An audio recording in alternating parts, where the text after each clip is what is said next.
Assalamualaikum warahmatullahi wabarakatuh. Halo teman-teman, salam literasi. Perkenalkan, nama saya Tia Nur Aini. Saya adalah pembimbing tim 1 Literasi SDN Cangkuan 8. Untuk memenuhi tantangan di bulan April, saya akan melakukan kegiatan jurnalistik, yaitu wawancara. Baiklah, di sebelah saya sudah ada narasumber yang saya hadirkan. Beliau adalah seorang guru di salah satu sekolah. Maka dari itu, hari ini saya akan mewawancara beliau. Sebelum itu, mari kita tanyakan, sebetulnya beliau itu siapa sih namanya? Oke. Mohon izin Bapak, ini dengan Bapak siapa? Agung Putra Pradana. Oke. Bapak Agung, pekerjaannya sebagai guru, betul? Betul. Betul. Apakah ada pekerjaan lain selain guru, Pak? Melatih. Melatih. Ya. Oh, oke. Baik, kita langsung masuk ke pertanyaan pertama saja ya, teman-teman. Untuk pertanyaan pertama, saya penasaran, apa motivasi utama Bapak menjadi seorang guru?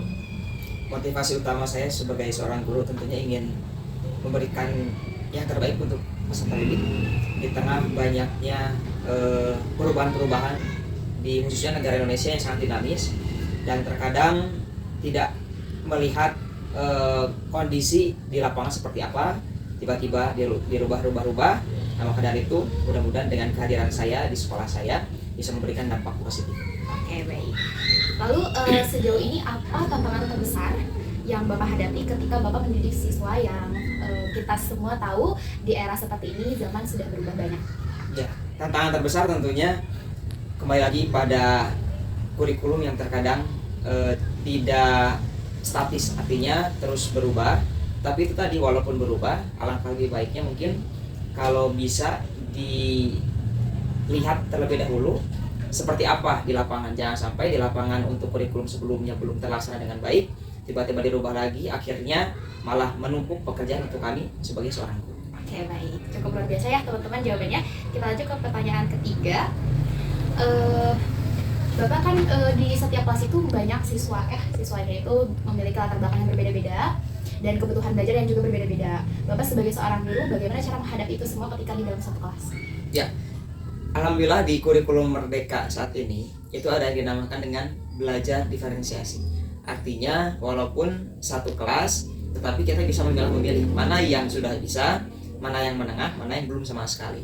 Dalam satu materi, artinya semua kebutuhan siswa diharapkan bisa terlaksana, bisa terpenuhi sesuai dengan kemampuan masing-masing.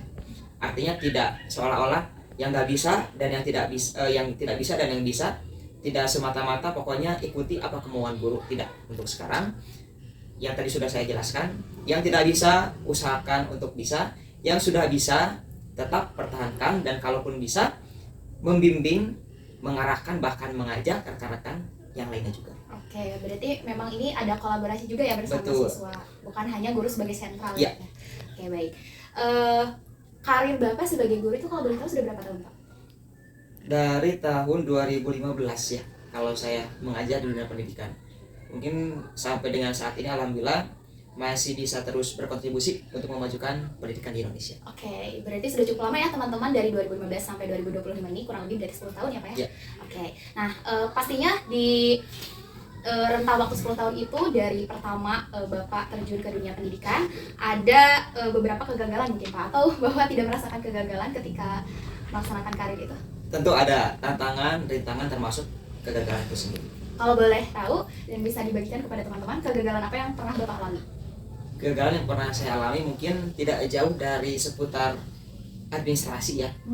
Jadi terkadang saya sebagai pengajar sudah menyiapkan administrasi sebaik mungkin, tetapi karena terkendala baik itu sarana prasarana ataupun kondisi cuaca, akhirnya secara mendadak mau tidak mau kan kita harus mengalihkan kepada kegiatan yang lain. Tapi bagaimanapun itu tidak ada alasan bagi saya untuk berhenti mengajar, walaupun di tengah banyak keterbatasan, tetap tujuan saya mengajar kepada para siswa dan memberikan yang terbaik saja. Oke, baik. Ini menarik teman-teman, berbicara tentang administrasi ya di sekolah yang Ya. mungkin bisa dibilang menumpuk ya Pak ya? Ya. Apakah itu mengganggu performa Bapak ketika mengajar? Terkadang ada efek negatifnya bagi saya pribadi ya. Ini pandangan pribadi sekali lagi. Apalagi beberapa tahun ke belakang yang saya rasakan, guru bukan hanya fokus untuk mengajar, tetapi malah disibukkan dengan berbagai macam administrasi yang istilahnya banyak yang bilang itu tidak kunjung usai gitu kan, seperti itu. Tapi bagi saya pribadi dan mungkin rekan-rekan guru yang lain pun, ini kita anggap sebagai tantangan saja dan pengalaman gitu kan. Artinya kita coba tetap selesaikan administrasi tapi tanpa mengurangi kontribusi kita untuk mendidik dan memberikan terbaik kepada para peserta didik. Artinya dua-duanya balance, ngajar tetap lanjut, administrasi sambil dikerjakan saja. Baik. Oke, kalau tadi kita berbicara tantangan teman-teman, maka kita akan bertanya kepada Bapak, kira-kira ada gak Pak momen yang paling berkesan ketika Bapak menjadi seorang guru yang boleh jadi itu mengubah pandangan Bapak? Ya, momen banyak ya. Mungkin yang terbaru saja yang sering lah saya alami. Momen yang paling diingat itu di saat kita mengajarkan, mungkin anak itu tidak bisa langsung bisa ya Bu, bahkan tidak bisa langsung mengerti pada saat hari itu juga atau di bulan itu juga gitu.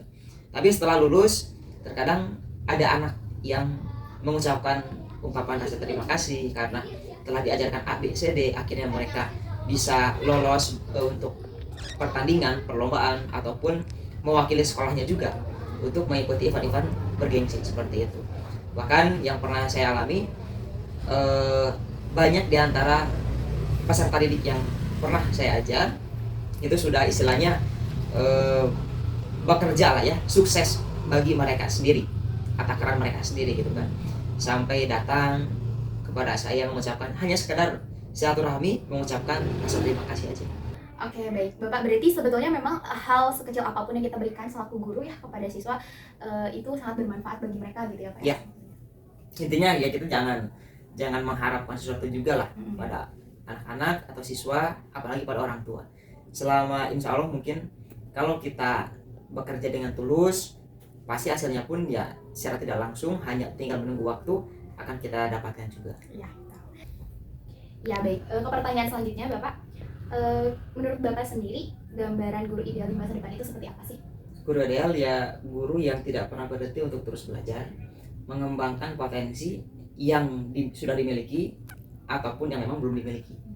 Seperti itu aja. Oke, ya betul ya teman-teman, karena menjadi seorang guru itu kita harus belajar sepanjang hayat begitu ya. Kita mengajarkan ilmu kepada peserta didik, maka kita juga harus belajar tentang hal itu. Iya. Baik. Lalu jika diberi kesempatan Pak untuk mengubah satu hal di dalam sistem pendidikan di Indonesia, kira-kira apa yang ingin Bapak ubah di sana?